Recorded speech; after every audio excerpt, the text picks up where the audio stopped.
इस रेड के अंदर एट सम पॉइंट जिन्वू भी आएगा। इनफैक्ट जेजू आइलैंड रेड के बाद ही जिन्वू को एक बहुत ही तगड़ा, बहुत ही अच्छा शैडो मिलेगा, जो कि मेरा पर्सनल फेवरेट है। यहाँ सिर्फ जिन्वू की फाइट नहीं है बल्कि दूसरे मेंबर्स की भी फाइट है, इनर कलेश है, स्ट्रैटेजी है, पॉलिटिक्स है, सब कुछ है भैया इस आर्क के अंदर। सोलो लेवलिंग के सीजन 2 के अंदर अब तक 7 एपिसोड्स आ चुके हैं और जब तक आप इस वीडियो को देख रहे होगे तब तक शायद 8th एपिसोड भी ड्रॉप हो चुका होगा। ड्रॉप हुआ है कि नहीं कमेंट्स में बताओ। अब अगर आप 7वें एपिसोड के 19 मिनट 40-45 सेकंड के आसपास जाओगे तो वहां आपको एक रैंडम सा सीन देखने को मिला होगा जहां 2 हंटर्स है, घूम रहे हैं और अचानक से वो एक एंट जैसे मॉन्स्टर को देखते हैं। उस मॉन्स्टर को देख के वो सोचते भी हैं कि भैया ये क्या है। अब ये सीन बहुत जल्दी में निकल जाती है and I am pretty sure ये सीन आपको इंट्रीगिंग नहीं लगी होगी, स्पेशली अगर आप सिर्फ एनिमे देखते हैं सोलो लेवलिंग की। But let me tell you कि ये जो सीन है ये एक्चुअली में बहुत ज्यादा इंपॉर्टेंट है क्योंकि ये काइंड ऑफ आगाज है सोलो लेवलिंग के एक ऐसे आर्क की जिसे one of the most goated arc माना जाता है। It's none other than Jeju island arc. अभी मजा आएगा ना भिड़ो। तो जो लोग भी मानवा परे हैं उन्हें जेजू आइलैंड आर्क के बारे में पता ही होगा और वो ये भी जानते होंगे कि जिस रैंडम सीन की मैंने बात करी है वो चैप्टर 81 के अंदर आती है और Jeju island arc officially chapter 85 से शुरू हो जाएगी। अब इन जनरल सोलो लेवलिंग की जो एनिमे है उसके अंदर हम मानवा के 4, 5 या कभी कभी 6 चैप्टर्स भी कवर होते देखते हैं। बस गणित लगाओ और तुम समझ जाओगे कि एपिसोड 8 के अंदर हम kind of officially Jeju island arc में प्रवेश कर जाएंगे। अब जेजू आइलैंड आर्क काफी ज्यादा इंटरेस्टिंग है, इसीलिए मैं इसकी थोड़ी हिस्ट्री, थोड़ी सी इंफॉर्मेशन तुम्हें यहां देना चाहूंगा और इस ज्ञान को पाने के बाद you would be quite surprised कि कैसे इस आर्क की फोरशैडोइंग सोलो लिविंग के स्टार्ट से ही करी जा रही है। So let's get down to business. लेकिन अब बिजनेस से मुझे याद आया कि आजकल की दुनिया में हमें कई बार डिफरेंट तरह के फॉर्म्स या फिर अग्रीमेंट्स को साइन करना पड़ता है। डजंट मैटर कि आप एक कॉर्पोरेट एम्प्लॉय हो, बिजनेसमैन या फिर इवन फ्रीलांसर। अब इतने सारे कॉन्ट्रैक्ट्स को मैनुअली पढ़ना, देन एक एक करके साइन करना, भैया इसमें ही तुम्हारा पूरा वक्त चला जाएगा। So let me introduce you to उडू, जिसकी मदद से आप इस साइनिंग का काम 2 मिनट में कर सकते हो, वो भी बिल्कुल free.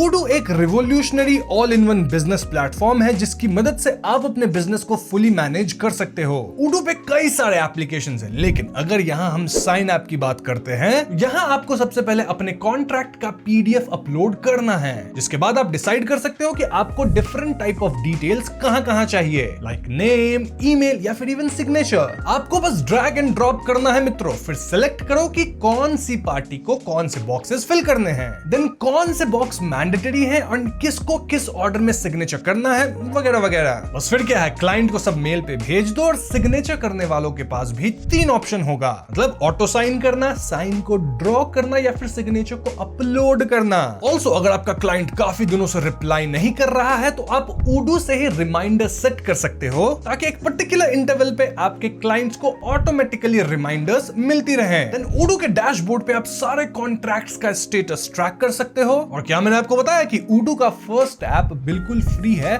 For life time with unlimited customer support, मतलब फ्री में साइन वगैरह करवाते रहो, वो भी हमेशा के लिए। और नहीं, अगर आपके बिजनेस में और भी सारे नीड्स हैं तो बाकी प्लान्स आपको स्क्रीन पे दिख रहे होंगे, जो मन चाहे सिलेक्ट कर लो। तो देर किस बात की, डिस्क्रिप्शन और पिन कमेंट में उडू साइन ऐप का लिंक है, जाओ और इसे चेकआउट कर लो। Coming back to video, Jeju island का जो इशू है वो अभी कुछ नया फिलहाल नहीं आया है, बल्कि 4 साल पहले शुरू हुआ था। बेसिकली साउथ कोरिया के आसपास एक आइलैंड है जेजू आइलैंड करके, ऑफ कोर्स आइलैंड है तो सराउंडेड बाय ओशन। वहां 4 साल पहले एक एस रैंक का डंजन खुल गया था। उस टाइम कोरिया के कई टॉप हंटर्स उस डंजन को क्लियर करने गए थे, बट वो उसे क्लियर नहीं कर पाए। ऐसे में वही हुआ जो तुम एंटिसिपेट कर रहे हो, डंजन ब्रेक। यानी कि डंजन के अंदर के जो भयानक मॉन्स्टर्स थे वो हमारी दुनिया में आ गए और उन्हें काबू में कर पाना बहुत ज्यादा मुश्किल था। इस पूरे इंसिडेंट्स के दौरान कई ह्यूमंस मारे गए, कई हंटर्स मारे गए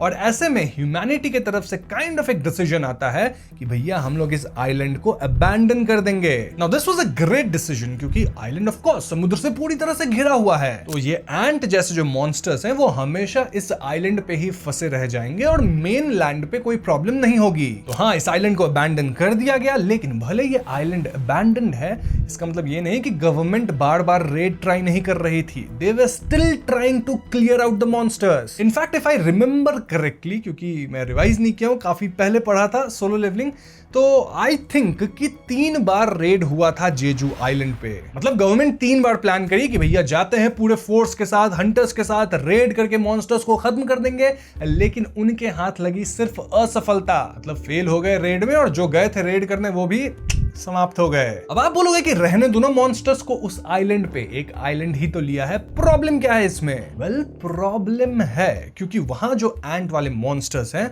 वो काइंड ऑफ म्यूटेट कर गए हैं, और इस कदर म्यूटेट किए हैं कि किसी के पास पंख आ गया है तो किसी के पास कुछ और पावर्स, और वो लोग अब मेन लैंड की तरफ भी आने लगे हैं। मतलब आइलैंड क्रॉस करके मेन लैंड आ रहे हैं मित्रों, यानी कि कोरिया हुआ, साउथ कोरिया, या फिर ताइवान हुआ, चाइना, हर जगह ये एंट मॉन्स्टर्स पहुंच रहे हैं। जी हाँ मित्रों, तो अब आप समझ रहे होंगे कि एपिसोड 7 के अंदर 19 मिनट 45 सेकंड पे जो चीज हुआ था वो इसी बात को दर्शाता है कि एक एंट मॉन्स्टर कैसे आइलैंड से निकला, समुद्र को क्रॉस करके मेन लैंड पे आ चुका है। हाँ, वो मॉन्स्टर जेजू आइलैंड से ही आया है। तुम्हें क्या लगा कहां से आया है? तो इस पॉइंट पे अब इन मॉन्स्टर्स को रोकना ही पड़ेगा, वरना they will just take over the continents. और इसलिए साउथ कोरिया और जापान मिलकर प्लान करते हैं, मतलब कंबाइंड एकदम रेड करेंगे, जो कि होगा 4th red on Jeju island. तो ये थी जेजू आइलैंड की पूरी हिस्ट्री। और अगर अब आप सोलो लेवलिंग के एनिमे को सीजन 1 से वापस देखोगे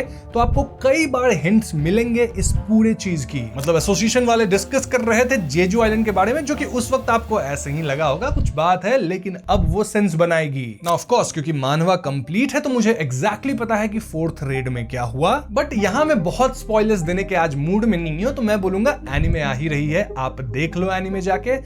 काफी इंटरेस्टिंग आर्क है, जैसा मैंने बताया one of the best arc है इस पूरे सोलो लेवलिंग का। दी बेस्ट नहीं, वन ऑफ द बेस्ट, क्योंकि दी बेस्ट हमेशा डिबेटेबल होता है। बट एक बात तो तुम्हें आइडिया लग ही रहा होगा कि भैया इस रेड के अंदर एट सम पॉइंट जिनवू भी आएगा, और अगर जिनवू रेड में आता है तो पाशा पलट सकता है। Don't get me wrong, जिनवू start से ही रेड के अंदर नहीं जाएगा। इनफैक्ट इनिशियली तो वो मना करता है।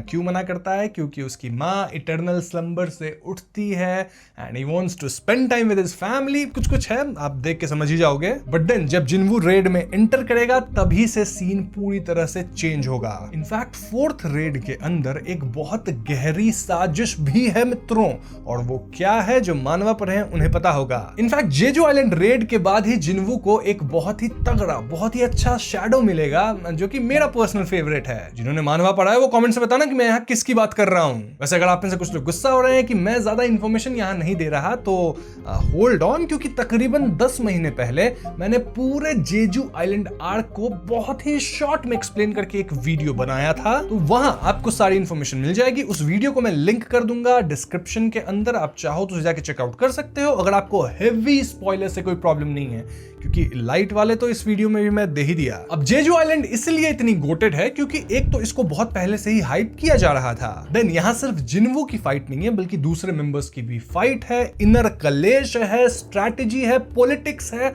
सब कुछ है भैया इस आर्क के अंदर। मतलब जापान कोरिया की थोड़ी इंटरनल राजनीति, षड्यंत्र, ये सब है ना, थोड़ा इंटरेस्टिंग बना देती है प्लॉट को। देन हमें एक चाइना का भी हंटर देखने को मिलता है जो कि काफी स्ट्रॉन्ग है, और उसके इतना स्ट्रॉन्ग होने के पीछे की वजह भी है एक, जो कि अभी नहीं पता चलेगी आपको, बट बाद में पता चल जाएगी। वैसे उस हंटर का नाम क्या है? जिसे पता हो कमेंट्स में बताना। हाँ, मैं टेस्ट लेता रहता हूँ। End of course last but not the least की जिनवू की अमेजिंग फाइट, जिससे उसको मिलेगा एक अमेजिंग शैडो। ये टाइम लूप वाला एनिमे देखा हो ना, तो शैडो बोलने का आदत हो गया है। मतलब उसकी जो शैडो आर्मी है उसमें एक और मेंबर जुड़ेगा। अब मानवा के अंदर जेजू आइलैंड आर्क है, वो चैप्टर 85 से शुरू होकर चैप्टर 107 पे जाके खत्म होती है। यानी तकरीबन 18 चैप्टर्स, जो कि मेरे हिसाब से 4 एपिसोड्स में कवर हो जाएंगे। यानी कि इस सीजन के एंड तक जेजू आइलैंड आर्क भी खत्म हो जानी चाहिए। मेरा जो पहले एंटिसिपेशन था उस हिसाब से इस सीजन के एंड तक जेजू आइलैंड शुरू होगा, लेकिन ये लोग तो कुछ ज्यादा ही तेज जा रहे हैं भैया, और जेजू जेजू आइलैंड को खत्म ही कर देंगे सीजन 2 से पहले